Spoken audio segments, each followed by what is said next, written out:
샬롬, 복된 부활절을 보내고 새롭게 맞는 한 주입니다. 이번 한 주도 부활의 주님이시며 우리의 왕이시며 만물을 붙들고 운행하시는 하나님을 찬양하는 한 주 보내시기를 바랍니다. 오늘 함께 보실 말씀은 역대상 16장 말씀입니다. 제 16장.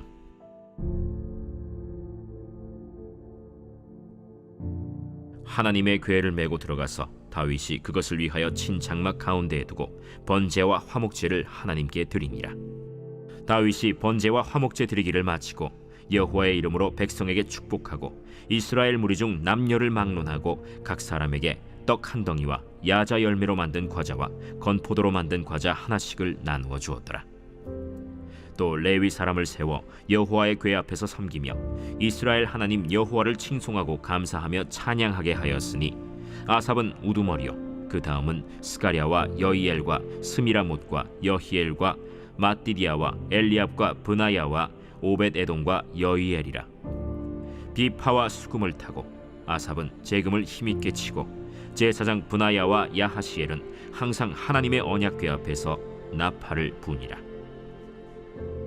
그날에 다윗이 아삽과 그의 형제를 세워 먼저 여호와께 감사하게 하여 이르기를, 너희는 여호와께 감사하며 그의 이름을 불러 아뢰며 그가 행하신 일을 만민 중에 알릴지어다.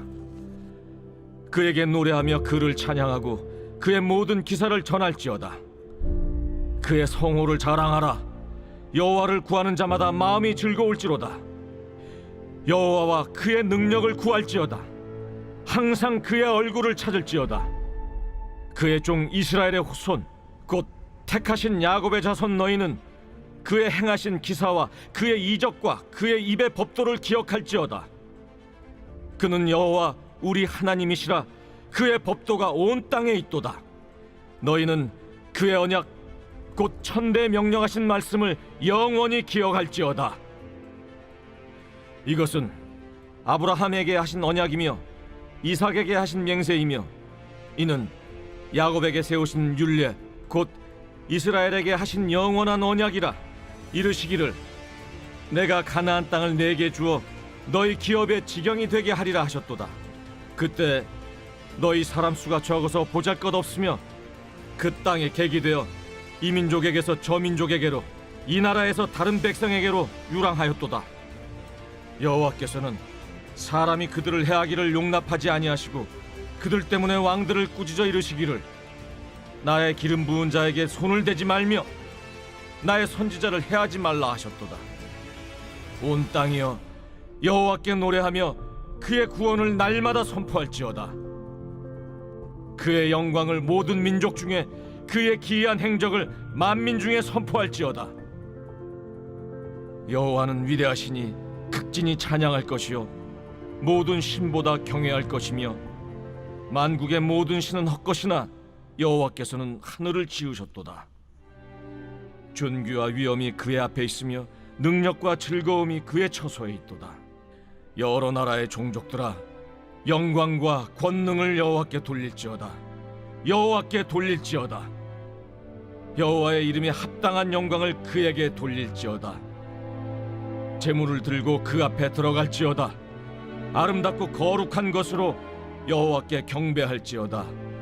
온 땅이여 그 앞에서 떨지어다. 세계가 굳게 서고 흔들리지 아니하는도다. 하늘은 기뻐하고 땅은 즐거워하며 모든 나라 중에서는 이르기를 여호와께서 통치하신다 할지로다. 바다와 거기 충만한 것이 외치며 밭과 그 가운데 모든 것은 즐거워할지로다. 그리할 때 숲속의 나무들이 여호와 앞에서 즐거이 노래하리니 주께서 땅을 심판하러 오실 것이미로다. 여호와께 감사하라. 그는 선하시며 그의 인자하심이 영원함이로다. 너희는 이르기를 우리 구원의 하나님이여 우리를 구원하여 만국 가운데서 건져내시고 모으사 우리로 주의 거룩한 이름을 감사하며 주의 영광을 드높이게 하소서 할지어다. 여호와 이스라엘의 하나님을 영원부터 영원까지 송축할지로다. 아멘. 하매 모든 백성이 아멘 하고 여호와를 찬양하였더라. 다윗이 아삽과 그의 형제를 여호와의 언약궤 앞에 있게 하며 항상 그 궤 앞에서 섬기게 하되 날마다 그 일대로 하게 하였고, 오베데돔과 그의 형제 68명과 여두둔의 아들 오베데돔과 호사를 문지기로 삼았고, 제사장 사독과 그의 형제 제사장들에게 기브온 산당에서 여호와의 성막 앞에 모시게 하여 항상 아침 저녁으로 번제단 위에 여호와께 번제를 드리되 여호와의 율법에 기록하여 이스라엘에게 명령하신 대로 다 준행하게 하였고, 또 여호와의 인자하심이 영원하심으로 그들과 함께 헤만과 여두둔과 그리고 택함을 받아 지명된 나머지 사람을 세워 감사하게 하였고, 또 그들과 함께 헤만과 여두둔을 세워 나팔과 제금들과 하나님을 찬송하는 악기로 소리를 크게 내게 하였고, 또 여두둔의 아들에게 문을 지키게 하였더라. 이에 뭇 백성은 각각 그 집으로 돌아가고 다윗도 자기 집을 위하여 축복하려고 돌아갔더라.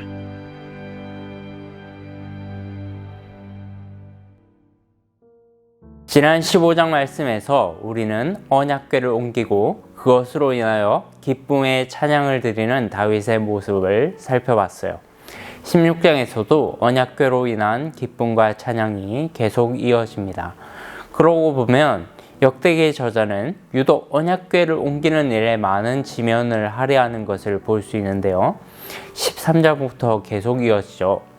계속 강조하지만 역대기의 배경이 포로 생활 이후라는 점을 꼭 염두에 두어야 해요. 이스라엘 백성이 두 번 다시 바벨론 포로 같은 비극적인 일을 겪지 않으려면 하나님 앞에 올바른 예외자로 서는 것이 너무나 중요했기 때문에 의도적으로 역대기 저자는 계속해서 언약궤를 강조하고 있는 거예요. 16장 1절부터 3절 말씀을 보세요. 언약궤가 예루살렘으로 들어오자 다윗은 그것을 하나님의 장막 한가운데 두고 번제와 화목제를 드립니다. 그리고 제사를 마친 후에 여호와 하나님의 이름으로 백성에게 축복하죠. 거기서 그치지 않고 3절에 보면 남녀를 막론하고 모든 이스라엘 백성에게 음식들을 나누어 주기 시작합니다. 이것을 통해 우리는 무엇을 알 수 있나요? 언약궤가 성 안으로 들어온 것은 하나님께만 영광이 되는 것이 아니라 모든 백성에게 큰 기쁨의 소식이라는 거예요. 사랑하는 여러분, 하나님 앞에 드리는 예배는 모든 성도에게 축제가 되어야 합니다. 어떤 사람들은 예배가 오직 하나님께만 영광을 돌려야 한다는 말을 예배에 참여하는 성도들이 처음부터 끝까지 근엄하고 진지하게 앉아서 말씀을 듣기만 해야 한다고 생각합니다. 그러나 이것은 잘못된 생각이에요. 하나님께 영광을 돌리는 것은 곧 그분의 백성들도 함께 즐거워하고 기뻐한다는 것을 의미합니다. 예배당에 들어올 때 여러분의 표정이 아주 밝고 기쁨에 겨워 어쩔 줄 몰라야 한다는 거예요. 특히 예배가 끝나고 성도들과 함께 식사를 하는 것은 굉장히 중요합니다. 그 시간을 통해서 마음껏 성도의 교제를 나눌 수 있기 때문이죠.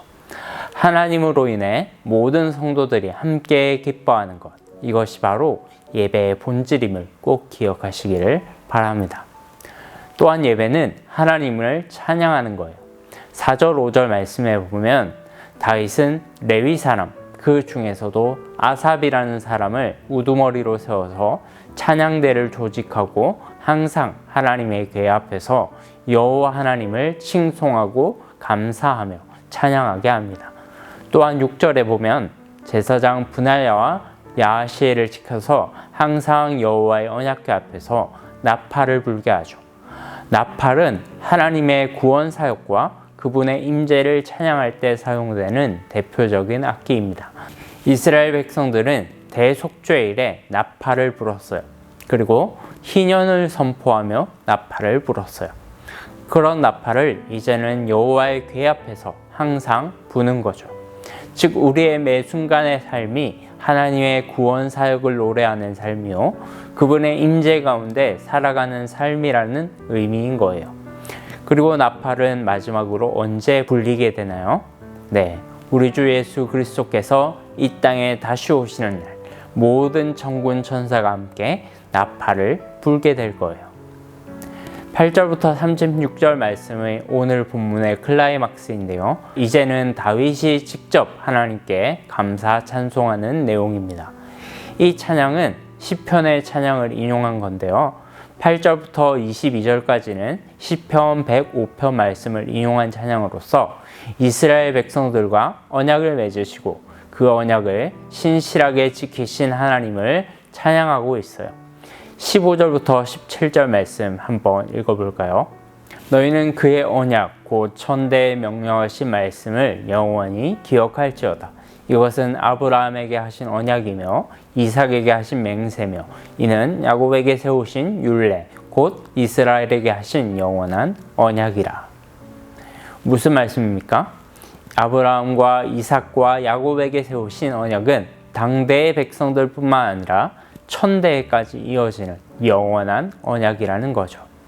즉 그리스도 예수 안에서 영적 아브라함의 자손이 된 오늘날의 모든 성도들도 이 언약 안에 포함되어 있다는 거예요. 사랑하는 여러분, 우리가 하나님을 예배할 때 또 그분께 기도할 때 가장 먼저 생각해야 될 것이 있어요. 우리의 예배의 대상이시며 기도의 대상이신 하나님은 언약에 신실하신 하나님이시라는 사실이에요. 아브라함과 이삭과 야곱에게 약속하신 그 모든 축복이 이제는 그리스도 예수 안에서 우리의 것이 되었습니다. 이것에 대한 감사와 은혜가 터져나오는 것이 바로 예배이며 앞으로의 우리의 모든 앞길을 인도해 주실 것을 믿고 간구하는 것이 바로 기도죠. 23절부터 33절은 시편 96편을 인용했어요. 여기에서는 무엇을 찬양하고 있나요? 하나님께서는 이스라엘을 넘어서 만왕의 왕이 되시며 창조주가 되시며 장차 이 세상을 심판하러 오실 심판주가 되신다는 것을 노래하고 있어요. 23절, 24절 말씀이에요. 온 땅이여 여호와께 노래하며 그의 구원을 날마다 선포할지어다. 그의 영광을 모든 민족 중에 그의 기이한 행적을 만민 중에 선포할지어다. 31절 말씀도 보죠. 하늘은 기뻐하고 땅은 즐거워하며 모든 나라 중에서는 이르기를 여호와께서 통치하신다 할지로다. 이어 33절 말씀에는 주께서 땅을 심판하러 오실 것이미로다 라고 말씀하고 있어요.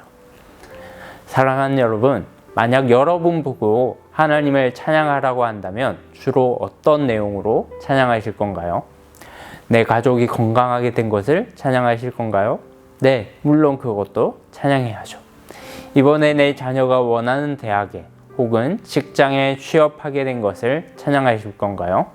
네, 물론 그것도 찬양해야죠. 하지만 우리가 정말 찬양해야 될 내용은 바로 다윗이 했던 찬양들입니다.